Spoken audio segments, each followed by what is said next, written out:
Hello மக்களே, அனைவருக்கும் வணக்கம்.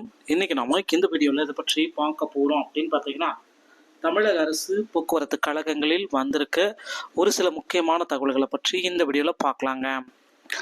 மார்ச் 6ஆம் தேதி போக்குவரத்து ஊழியர்கள் கோட்டையை நோக்கி போராட்டம் நடத்த இருக்கிறதாக சொல்லியிருக்காங்க. இதை குறித்து ஒரு சில முக்கியமான அப்டேட். போக்குவரத்து தொழிற்சங்கங்கள் இந்த அறிவிப்பை வெளியிட்டிருக்காங்க. சென்னை பட்ஜெட்டில் போக்குவரத்து கழகங்களுக்கு நிதி வழங்க வலியுறுத்தி மார்ச் 6இல் கோட்டை நோக்கி பேரணி நடைபெறும் என்று போக்குவரத்து கழகங்களில் செயல்படும் தொழிற்சங்கங்களின் கூட்டமைப்பினர் அறிவித்துள்ளனர்.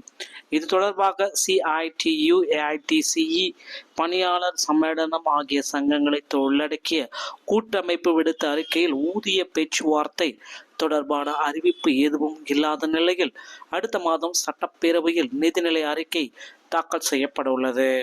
போக்குவரத்து ஊழியர்களின் பலன்கள், ஓய்வூதியர்களில் அகவிலைப்படி உயர்வு உள்ளிட்டவை மறுக்கப்படுவதற்கு போக்குவரத்து கழகங்கள் அரசு போதிய நிதி வழங்காதது தான் காரணம்.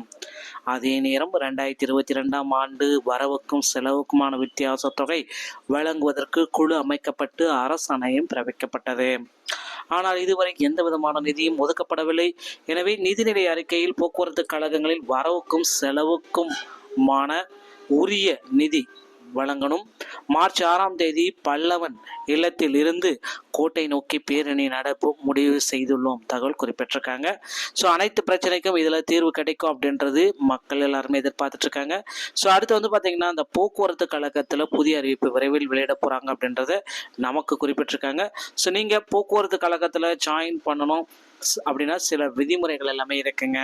தமிழக அரசு போக்குவரத்து கழகத்தில் driver, conductor, AE, JE, technical assistant உள்ளிட்ட பணியிடங்களை நிரப்பதற்குண்டான அரசு அறிவிப்பு விரைவில் வெளியிட போகிறாங்க. நீங்கள் இன்னும் போக்குவரத்து கழகத்தில் ஜாயின் பண்ணணும் அப்படின்னு நினைச்சிங்கன்னா அருகாமையில் இருக்கிற ஆர்டிஓ அலுவலகத்தை அணுகி டிரைவிங் லைசன்ஸ் மற்றும் கண்டக்ட் லைசன்ஸை எடுத்து வைத்துக் கொள்ளுங்கள். இந்த தகவல் உங்களுக்கு ரொம்பவும் பயனுள்ளதாக இருக்கும் பட்சத்தில் நம்முடைய சேனலோடு இணைந்திருங்கள். மீண்டும் ஒரு நல்ல தகவலோட நான் உங்களை சந்திக்கிறேன். நன்றி, வணக்கம்.